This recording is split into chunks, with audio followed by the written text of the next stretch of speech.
Hello there, boys and girls. I hope everybody is having a good day. Today it's time for another story out of my beautiful book of Bible stories. I knew I bought this for a special reason when I found it.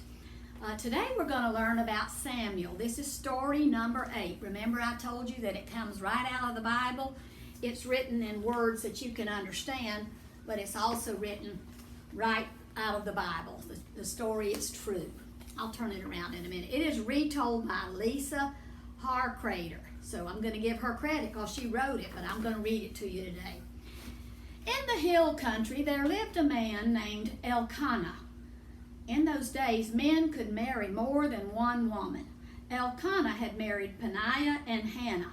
Peninnah had given Elkanah many children, but after many years of marriage, Hannah had not been able to give him even one child. Still, Elkanah loved her very much, and he tried to make her happy. One day, Elkanah saw Hannah playing with Peninnah's children. Hannah smiled because the children were having so much fun, but her smile was sad. Elkanah knew that Hannah wished that she had her own child to play with.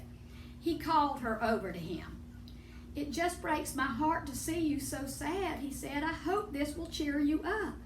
Elkanah gave Hannah a beautiful scarf stitched with threads of gold.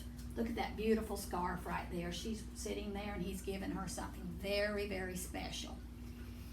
"It's lovely," said Hannah. She tied the scarf around her head. "Thank you."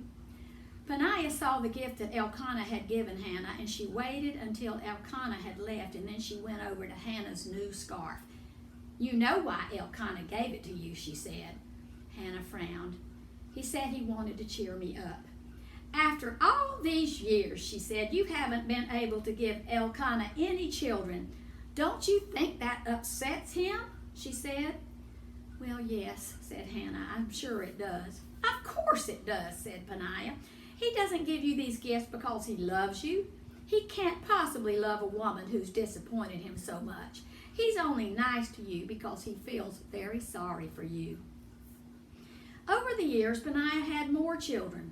Hannah did not understand why God had not even given her one child. Finally, in anguish, that means she was very, very sad, Hannah traveled to Shiloh to pray in God's temple. She fell on her knees and clasped her hands tightly together. "Please, please, God," she whispered, "I want a baby with all my heart. If you could just see fit to give me a son, one son, I promise that he will spend his life serving you."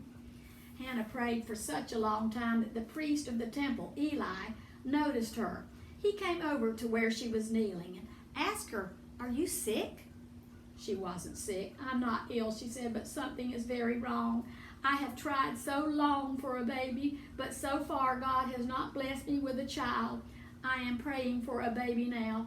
I want to give my husband a son." "I understand," said Eli. "How very sad you must be." He blessed her.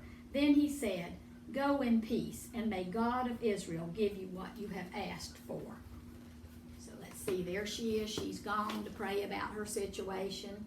Let's see what happens.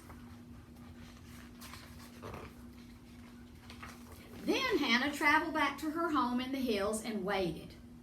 Hannah soon discovered that she was going to have a baby. "I want to name him Samuel," said Hannah. "And when the baby was born, it means asked of the Lord. Our son was born because I asked God. Then Samuel will be his name," said Elkanah. Samuel grew to be very strong and very healthy. His mother loved him and took good care of him, but she did not forget what she had told God. Do you remember what she told God? She told him that he would serve God. So, when Samuel was old enough, Hannah and Elkanah took him to the temple in Shiloh, the same temple where Hannah had prayed for a child. There they found the priest, Eli. "God has given me what I wanted," Hannah told Eli, "and now I will give God what I promised." She kissed Samuel and she held him tight. "You must live in the temple with Eli now," she said. "He will take care of you and teach you to serve God." Can you imagine going to the church and just saying, "I'm going to leave him here for you"? She went on back without him. Hannah and Elkanah left Samuel with Eli and traveled back to their home in the hills. But once a year they returned to Shiloh to visit Samuel and worship God in the temple. Hannah always brought Samuel a fine new coat that she had made just for him. Well, God blessed Hannah again.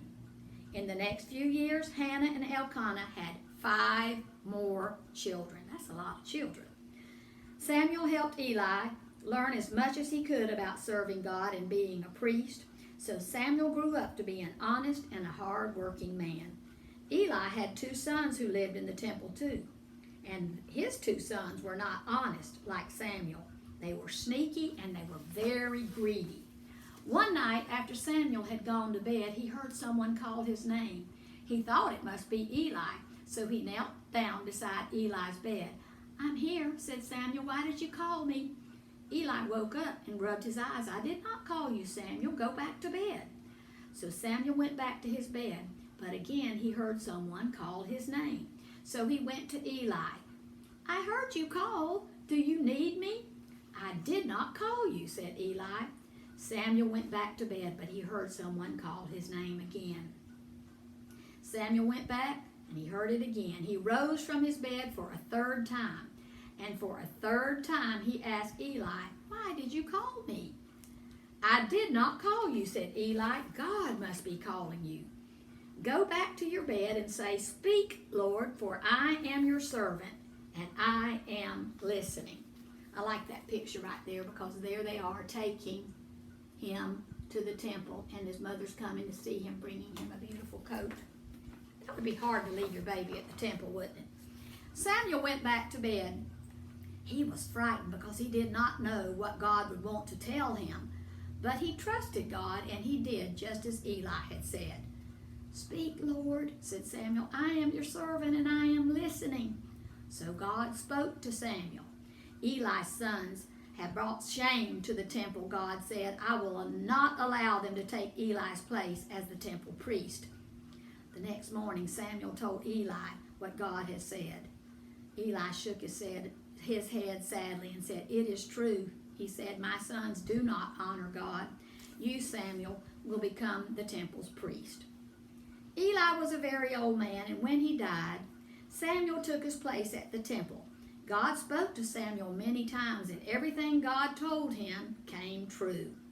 Samuel had sons of his own by this time, but just like Eli's sons, they had become sneaky and greedy.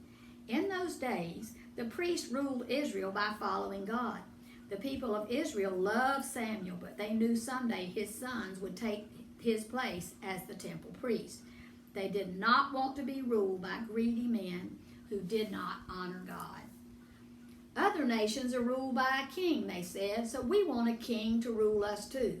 Well, Samuel was horrified. That means he was afraid. "But Israel isn't like other nations," he said. "God is Israel's king. God speaks to his people through the priests." "Not all priests honor God like you do, Samuel," the people said. "God will not speak to us through priests who bring shame to the temple. We need a king." Samuel did not know what to do, so he prayed to God.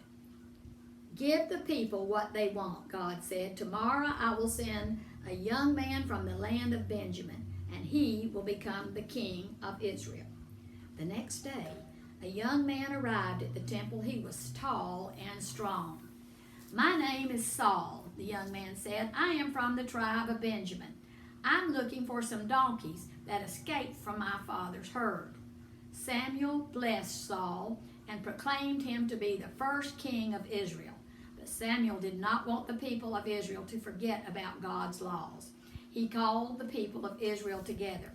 "If you and your king serve the Lord, he will not abandon you," Samuel said. Samuel knew that what he told the people of Israel was true. His mother had trusted and served God all of her life, and Samuel too had trusted and served God all of his life. And God had never abandoned them. Here's a really good picture of him squatting down, see? And he's blessing Saul to be the first king. And that is the end of this story of Samuel. Tomorrow, don't forget to tune in because we're going to learn about David and Goliath. You know that story? Ooh, that's a good story. See you soon.